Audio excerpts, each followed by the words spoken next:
Hello, everyone. I'm super excited because we are here with Spike, and he is a graffiti writer that contributed to Little Red and Vandal Wolf, an amazing artist and filmmaker. And we're just going to walk through a few questions with him to hear about how he started as a graffiti writer and all about his influences and all that good stuff. And thank you so much for one, being here to interview. And first of all, for contributing to the book, because without artists like yourself, this would not be an authentic book. And I'm really excited that it's starting to get out there into the hands of kids to learn about graffiti and street art.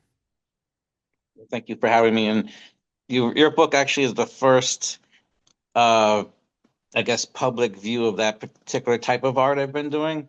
Um, that's because I came up with that style by using like graffiti letters and then turning those graffiti letters into like characters.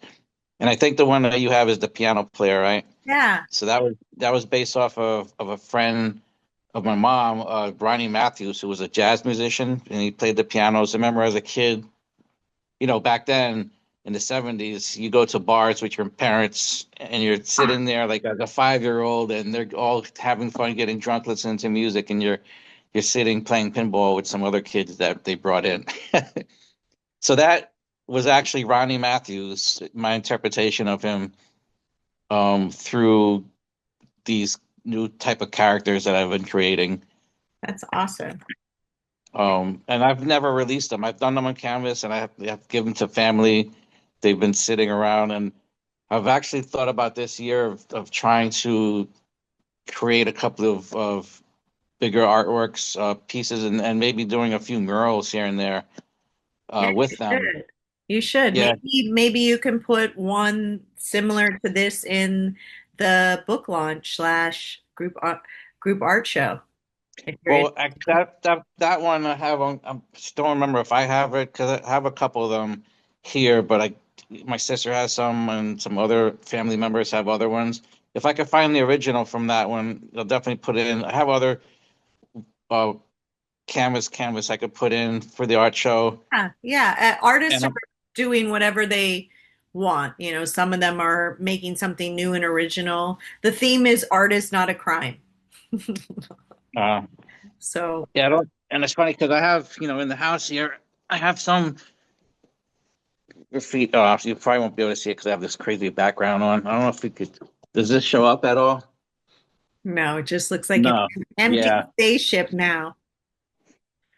Yeah, I don't know how to shut this spaceship thing off, but anyway, I have on the wall here like canvases from like T Kid. Actually, I have a bunch of canvases from him because he doesn't live too far from me, and he's the one who taught me, I guess you could say, my style back in the 80s. Oh, cool. So, I have little trains, little oh, yeah, subway I trains that were graffiti on them that he and Sonic did. So that's another old school should graffiti artist. should be able to get rid of um the background. Oh, here's a background of graffiti. Oh, That's wait, here's another one that's reversed though. So this is one of my canvases. So you can see that is the sculpture The Thinking Man by I forget who did that one. yeah, yeah, yeah. Anyway, this is an interpretation of that same statue of the thinking man, Oh my God, and yeah, you can see him thinking, and then the question mark above his head, even though it's reversed. oh my God, that's awesome. So that was my first one that I did, and I was like, wow, I really like this. All right, no background. Okay, so yeah, that was the first one I did. Now that gave me the inspiration to start a series of different of characters that were based off of graffiti letters that were that still have the graffiti element. So I have things like this. This is a canvas that has some pretty well-known artists just signed on there, and that was from I think the 50th anniversary of the movie Wild Style, I believe, one of those movies. Oh And then wow, here's one of T Kid's canvases here. That's awesome. Um, I have an unfinished train here, some more graffiti stuff. Did you make that character that was holding a toothbrush or something? What's he holding? Oh, no, this is this from the canvas. I Oh, don't know. this? It's No, called this is forget. I forget who this is. Oh, it's a pen. It's a pen. Yeah, it's a graffiti thing. That I'm not. I don't think that's Cause. Cause did the one that looks like a Mickey Mouse with the crosses in his eyes. I love that one. Yeah, and then here's another T Kid piece up here. Awesome. Um, Move my award out of the way. This is an old Boots piece. That's awesome. There's a Miles Morales with a spray can. We What was try the to award for? the what? The award. Oh, that was a cinematography award, I think, for uh the Renegade Film Fest. Yeah, best cinematography. Wow. And then Very talented in multiple arenas. thanks. Another T Kid piece up here. Nice. So was And TK in your crew then?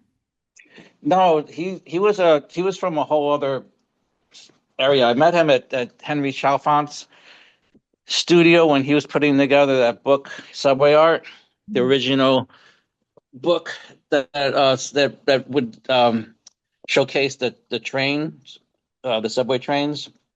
So I used to go hang out. Like, it was like a hangout spot, and you meet a lot of writers. And for some reason, Tika was older than me, and he just took a liking.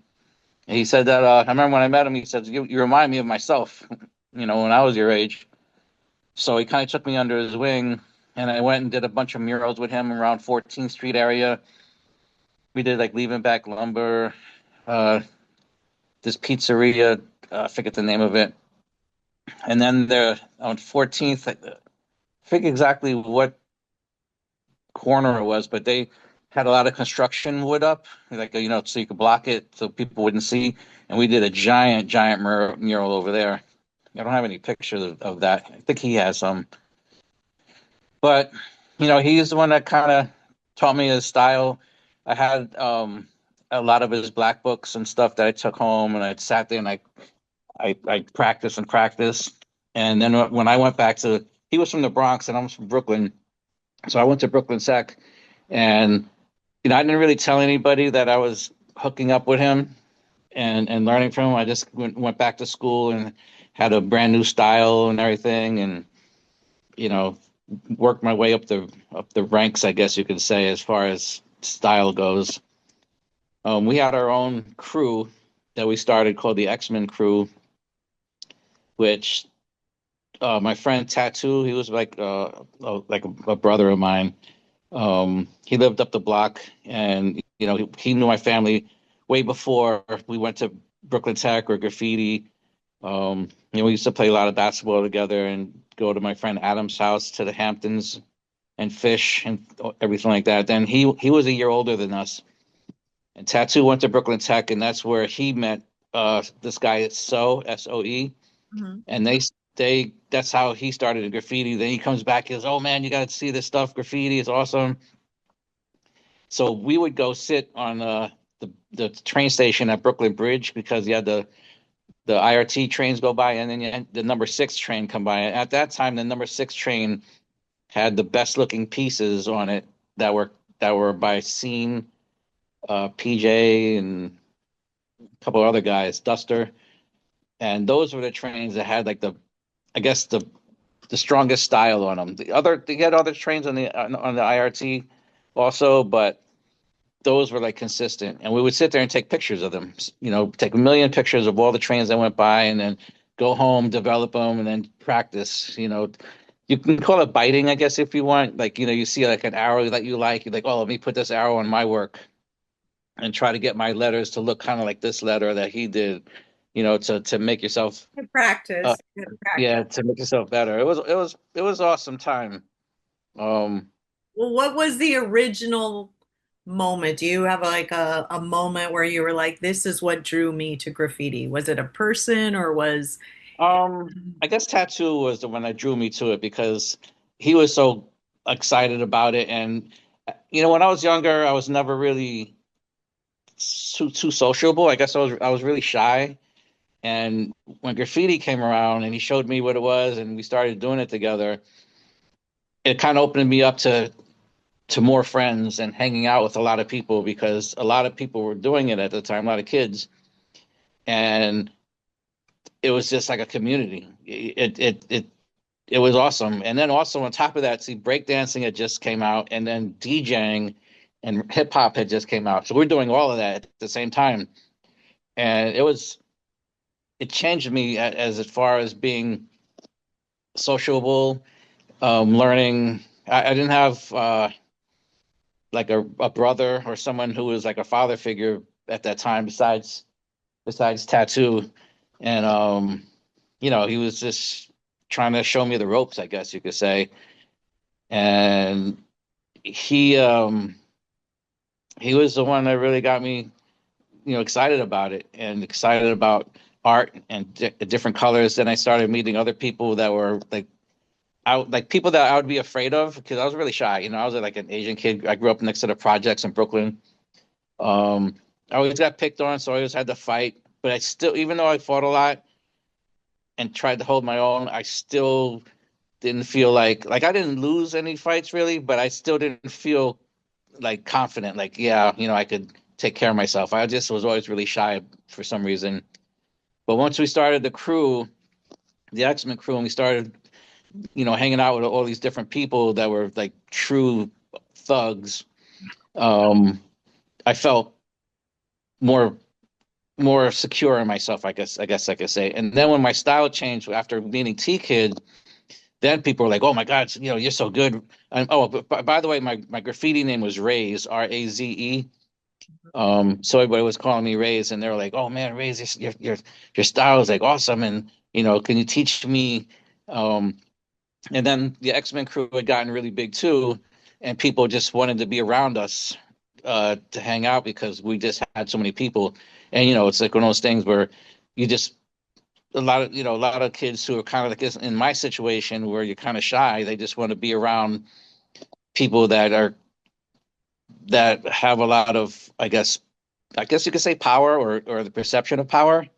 Yeah. You know what I mean? Yeah, because it makes you feel like, oh, this person has power, and if I hang out with them, they have my back, kind of thinking. So we had a lot of kids that wanted to just to be down and hang out with us just because of that. Then we went citywide, which means we're probably like one of the last crews in that era to go citywide, meaning that we had people from our crew that hung out with us all the time from all different boroughs. And we had and each borough like knew about us. Like everybody knew who the X-Men were. We, as far as graffiti goes, we put it up everywhere. Like it was on every train that you could think of. We didn't do that many outside pieces. We did some, but most of it was inside. So you go in with your markers and you cut school, you hop in the subway, run down the tracks, go to what they called layups, which was trains that were parked in between the rush hours.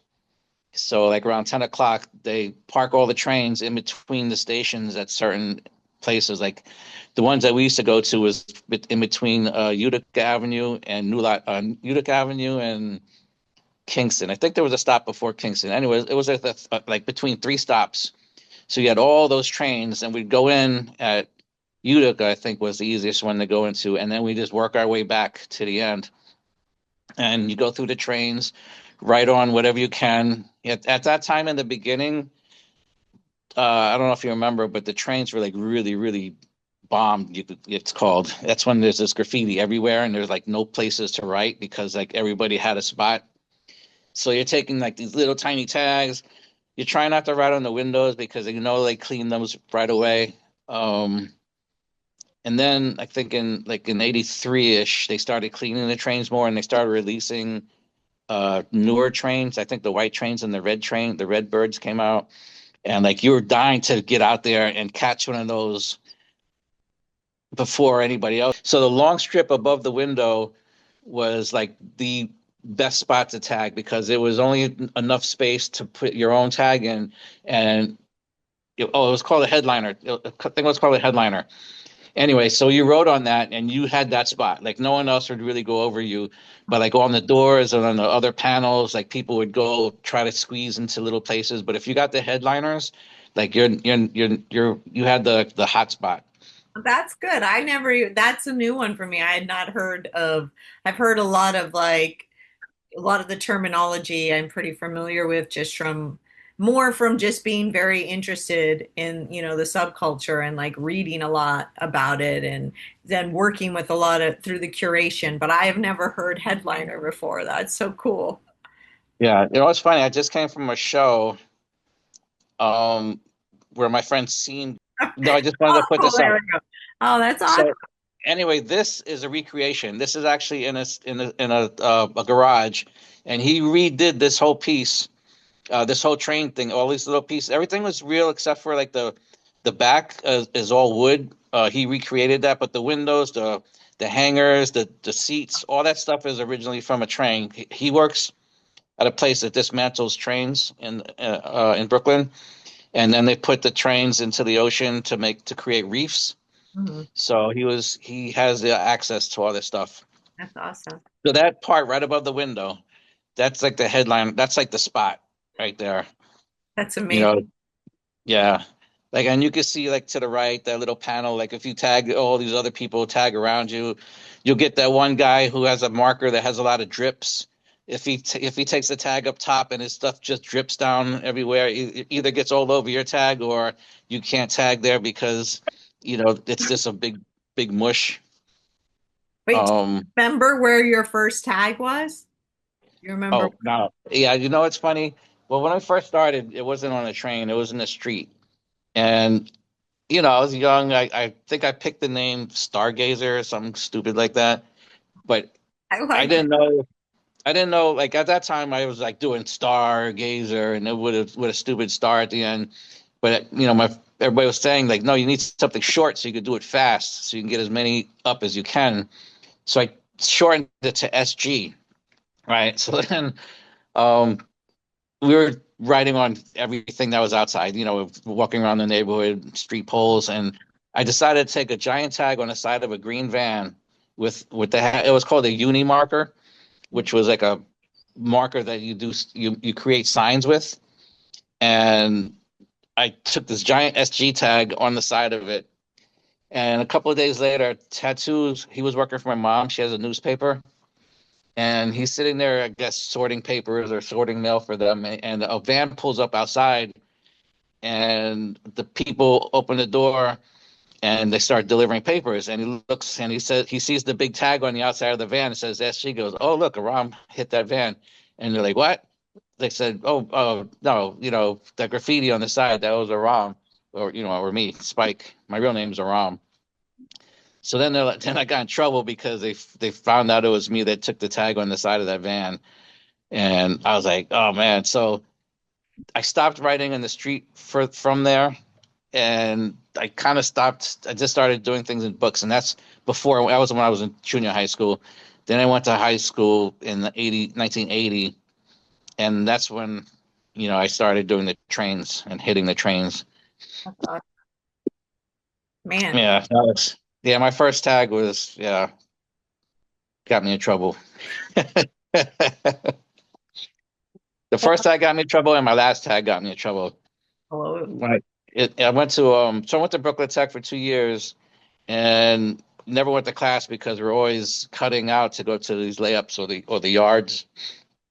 And they decided they wanted to put me in the truant class to keep me in tech because I had really high reading and math grades for those citywide tests. And they're like, he should be here because he's smart enough, but he's just not coming to class. So they put me in a truant class, which was terrible because like half the graffiti writers that I knew were in there.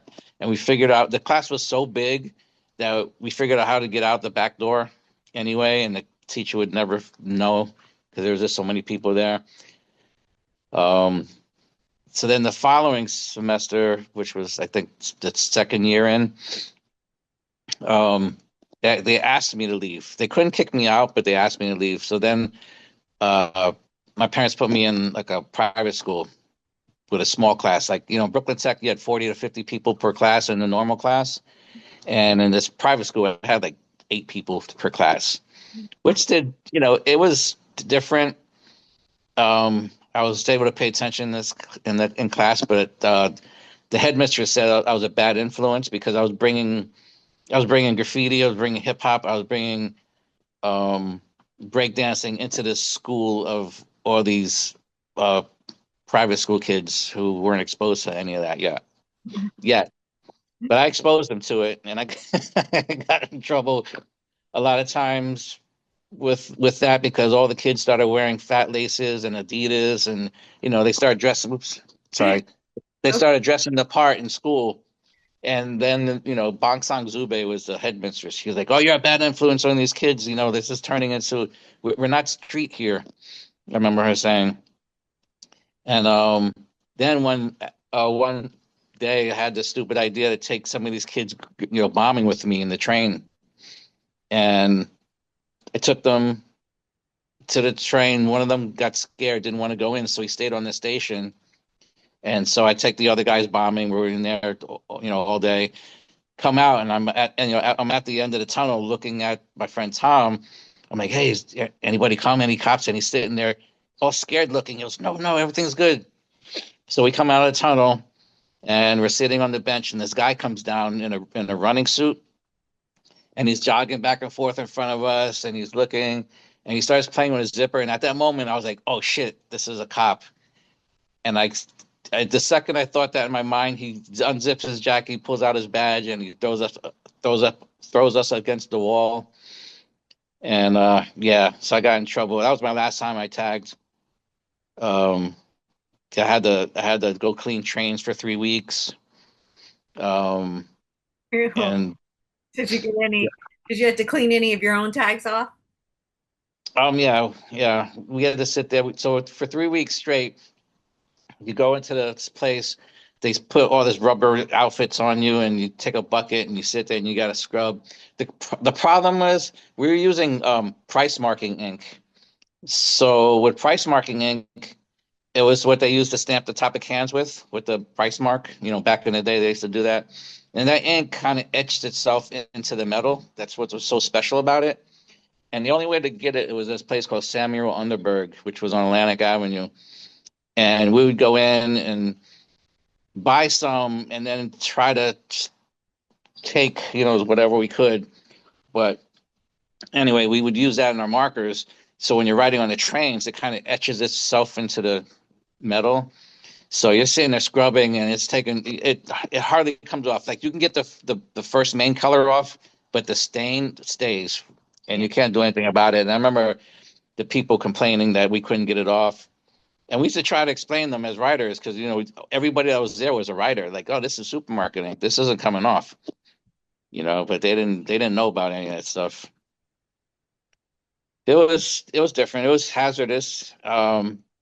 We probably shouldn't have been doing that as kids because who knows? I think there was like acids and all kinds of stuff that was in there. They gave us these fat rubber gloves to use, but when you after a couple of times dipping it into the bucket and then scrubbing, you could feel the rubber glove get all soft and gooey from whatever it was we were dipping into. God. So Yeah. then, on that note, how has your relationship changed over the years towards graffiti? Because we got your first tag and your last tag that got you into trouble. Yeah. But how Well, is your like when you think back on it now and how has that evolved for you? graffiti definitely opened me up to be more sociable. It also opened up my appreciation for art. Like my parents or Yeah. my mom was really into art. She hung out with Andy Warhol, a couple other like big name artists because that was the thing. Like she was a hippie. She hung out in West Broadway. Like a lot of her friends had big lofts over there. Like Jeannie Black had an amazing loft. And we would go to these parties. I would be dragged to these parties actually as a kid around all these artists, but I couldn't care less about any of it. And she always tried to put me into art classes, into modeling, clay modeling classes, and I didn't want to do any of it. But once I started graffiti, like the appreciation for anything that was art grew like exponentially. Like I wanted to learn how to draw. I wanted to learn how to like about color. I wanted to learn about the color wheel. Because that's one of the things like for graffiti, if you can have some really average letters, Right. but the colors just makes it pop, and it's the combinations that some people use, like something like some combinations you would never think of. And if you look at it on paper, you're like, oh my God, this probably wouldn't work. And then when you see it up on a train or something, it looks amazing. Even to this day, like T Kid does a lot. He just went to Amsterdam yesterday for a show, and a lot of his pieces are so colorful. And it's just, I look at him and go, wow, man, this is freaking amazing. And I would never give it up. Like like being part of that history made me who I am today, and I'm super grateful that I was able to like um be part of it. I kind of wish I was business savvy because people took hip hop and things like that and turned it into multi-million-dollar businesses. Um, and I was into music. I was DJing. I was making beats for people, but I never thought about like starting a record label or trying to get people into onto the radio. We just wanted to make music. I used to DJ. I had two MCs, and everybody said that we were really good and everything. We used to battle people. But we never ever thought about like taking it to that next level. I guess we never really met anybody who says, "Oh man, I could get you into this guy, and you should go check out this guy," and or Russell Simmons or someone like that that can get you a record deal. I don't know. For some reason, we just weren't thinking about that. We were just thinking about like how fun it was, and can't wait to get out for the next weekend and throw a party or something. Like we literally threw an X-Men party on Livingston Street, rented some small spot above a fruit market, and we were charging like $5 a head to come in, and we had garbage bags full of $5 bills, like garbage bags and garbage bags stuffed with these things. And So there's you're so many people. making some money. Yeah, well, it got stolen because yeah, it was like too many people had access to the room and were keeping everything, and of course it disappears by the end of the night. Oh no. But we had a line out the door. Like people, it was so crowded, people couldn't get in. And on the outside, like where the fruit market was, he had one of those pull down metal gates. Mhm. And if you're standing outside, the metal gates had these giant ripples going through it from everybody dancing. It was crazy. I'll never forget that night because that was one of the biggest nights, one of the big parties we threw. We had a stage, so the MCs went up, and we had a ton of fun. And we were always thinking about like how to uh, how to do it again, but I don't know.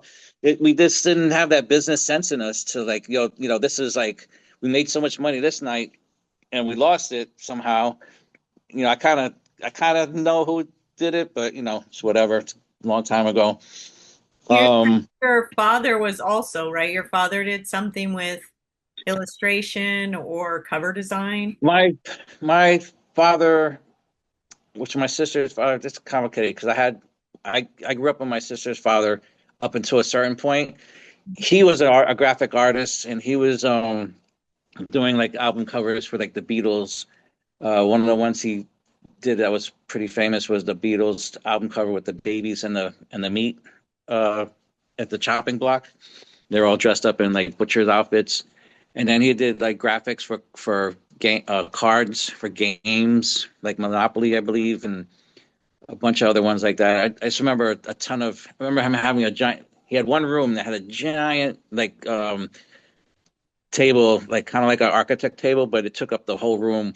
And he had all these different projects on there. He had all these different, I guess, posters or cartoons that were up on the wall. I think I still have a couple up in the attic somewhere uh, that just haven't put out. I have so much art from my parents. It's amazing.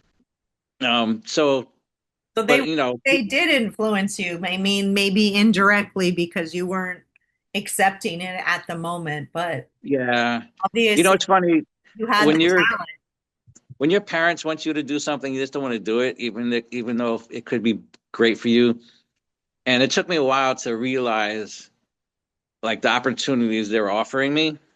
until I was way older. There's a lot of things that I realized a lot older that I was like, man, if I would only taken that advantage at that time, if I was if I was savvy enough to think about my future, which I never did. Like I still kind of don't think about that either. Like I never really was one to save or think about like 401ks or anything like that. I was always like, I guess I'm a true artist. I just live in the moment and starve like everybody else. You live the bohemian lifestyle. Yeah, and luckily I have a partner who's kind of the same way. She definitely isn't materialistic. We got a nice house and everything, but like we don't, you know what I mean? It's not like we have to uh live a lifestyle, I guess you could say. If for her, if she could have everything Halloween, she would do it. Like, that's Or her style. thing. She likes Halloween, her personality. But, of course, you can't, if you have your whole house looking like Halloween, when people come over, they're gonna think things. Or bring him in the dungeon room. Yeah. Like when we were we had an apartment in Staten Island, one bedroom, small apartment, and I counted the amount of skulls she had at that time, and this was like 7 years ago, and she had 68 skulls, all different sizes. Wow. So who knows how many she has now? And these are all different, not all the same size skull. These are like some of them are like really tiny skulls, some of them like life size. Just some of them have sparkles on them. Some of them are like mirrors, but still they're skulls. We have this one that's creepy as hell.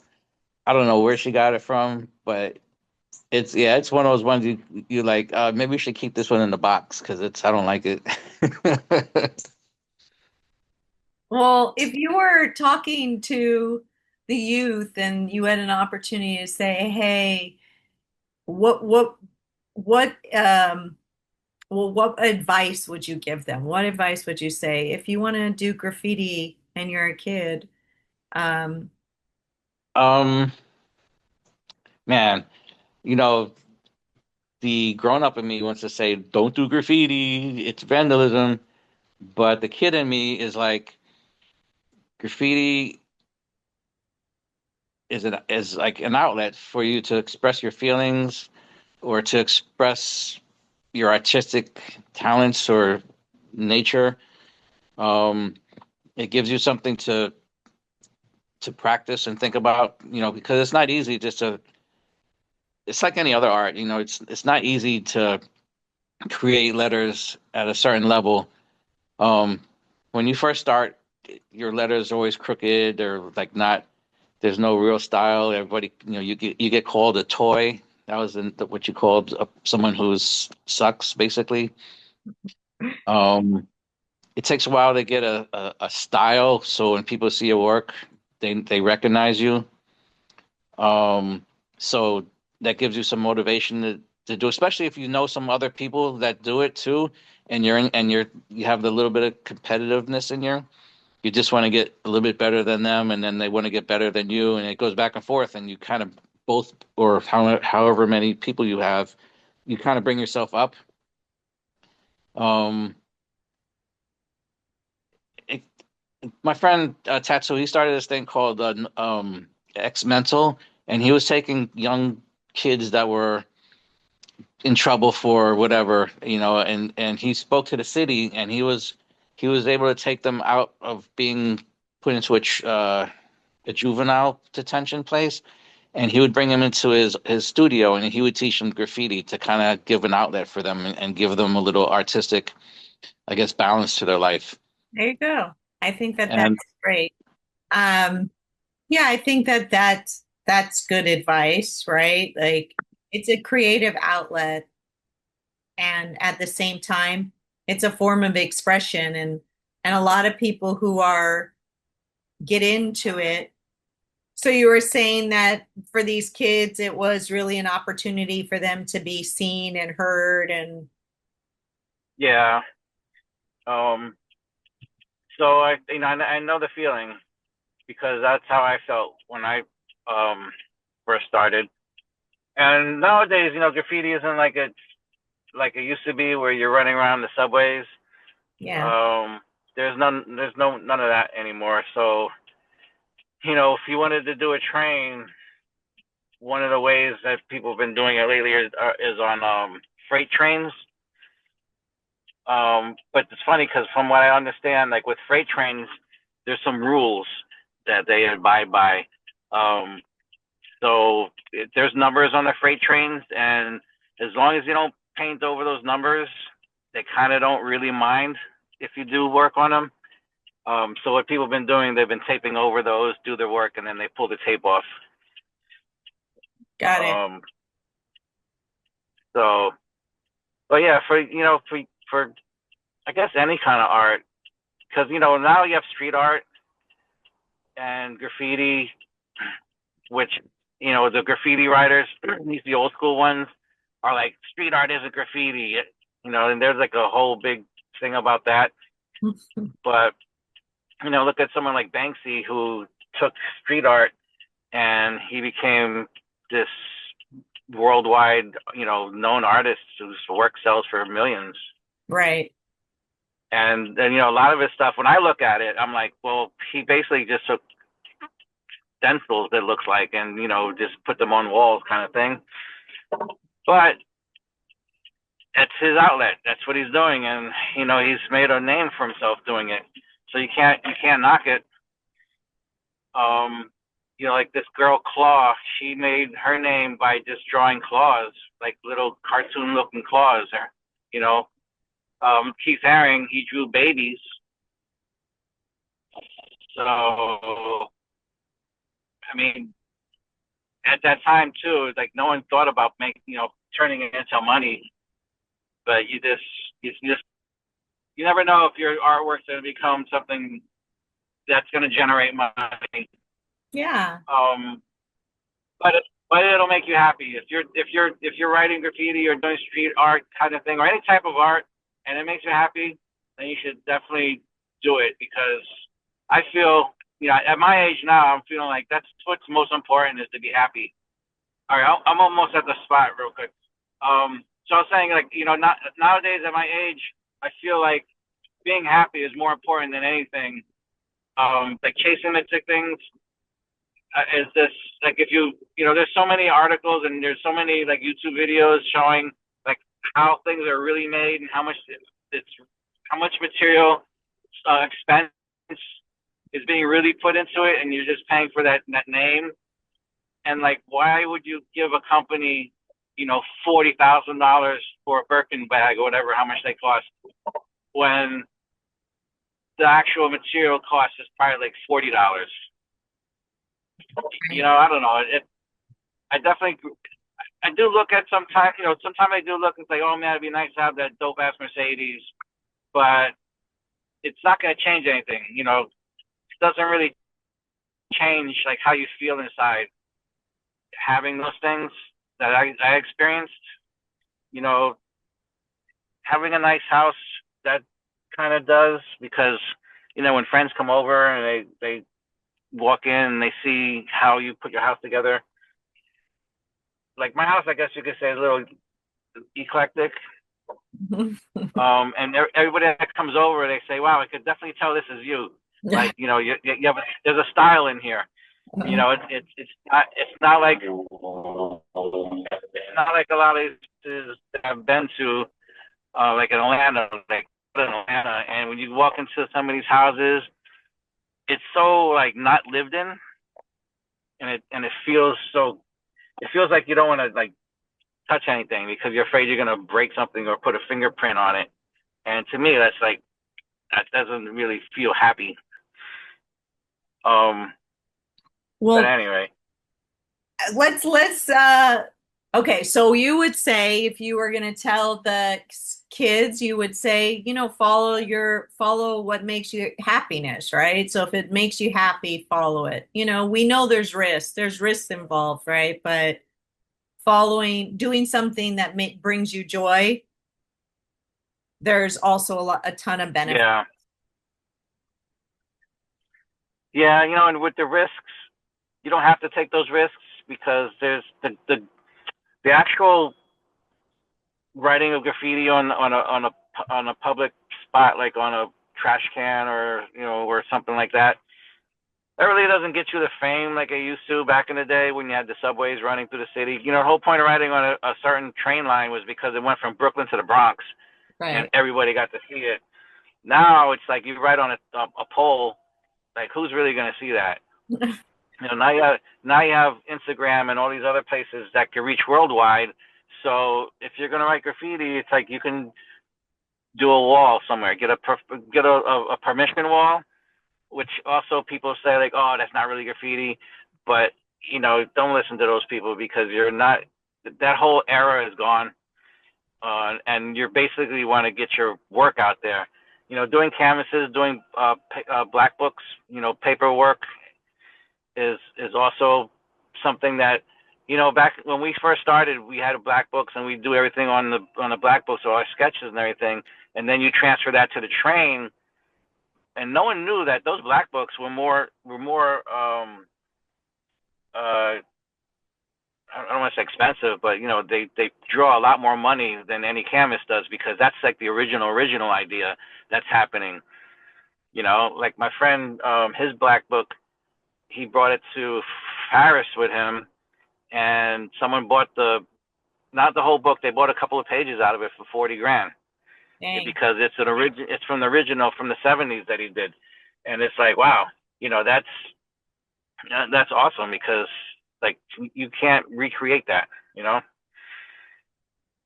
So yeah, definitely for the youngins, put it, do your work on paper, do it on canvases, put it on Instagram, and just do your thing. Don't even listen to the noise around it because you're gonna have haters all over the place. That's the biggest thing about graffiti is that everybody's gonna be a hater here or there because they're gonna think like, oh, you suck or this and that, and you just can't listen to any of that. If you listen to any of that, like you would never move forward for anything. Like when Keith Haring first started, he was doing those babies. Part of me was like, man, look at this guy is doing this stupid like it's like a simple line baby thing. Who the hell cares about that? But then I met him, at the Mud Club, and I started hanging out with him. And then like he did my black book, and I kind of liked that it was like a simple style. I never really thought of it as something that would be like art, because I wasn't thinking like that back then. All I was thinking about like your style had to be the dopest, your characters and your colors had to be the dopest. And this guy was doing this simple stuff, but you just can't listen to that noise. And it's funny if you listen to like old artists and music artists, especially like in hip hop, like LL Cool J did this interview about how he used to hate on all these other rappers, and this and that, and now when he looks back on it, he thinks how silly it was because that's their own style, that's their own creation that they're doing as an artist. Like now he understands being an artist and what that means. But when you're young and stupid, you're just thinking about like mine's better than yours, you know. So Yeah. There's a and lot that's how of that's competition then. yeah. Yeah. There's competition. All you gotta do is let that hate do you to keep working at what you're doing. And if you generate a lot of hate, that means people are watching and looking at your work. You know, it's it's worse when someone doesn't say anything. But if you get people commenting here and there, then you're like, oh, I'm making a wave somehow. You Nice. know, Well, thank you so yeah. much, Spike. And This has this, been incredible. It's so nice talking with you and hearing your perspective on graffiti. And you're just such a talented artist in so many ways. From, thank you. you Well, know, it's funny. So one last thing, yeah, my graffitiness, like when I kind of when I was started filmmaking, and I was doing short films on my own, doing all the editing, shooting, and all that stuff. So I decided I wanted to be a cinematographer because technically I'm putting my mark on something that's not mine. So it's like I'm taking a tag on this person's script and putting my touches on it by shooting the cinematography. I actually think about it that way. So it you are. carried over to this. You are. You are putting, I mean, first of all, to be able to translate an idea, you not not only speak their language, you have to speak it a lot of times better than they're speaking it to be able to like visualize it. And then the same thing with the editing. Half of the time, editors are rewriting for a lot of artists because you don't see everything a lot of times, and then you end up what you see when you're in the editing room. Yeah. You know, Yeah, that's one of the things I'm trying to pivot to is like doing a little bit more editing and color correcting, more color correcting for other people's films. I'm gonna jump, but I'm excited, and I'll let you know how this turns out. I know we have some cool stuff Okay. here. I'm really excited about it. I will talk to you soon.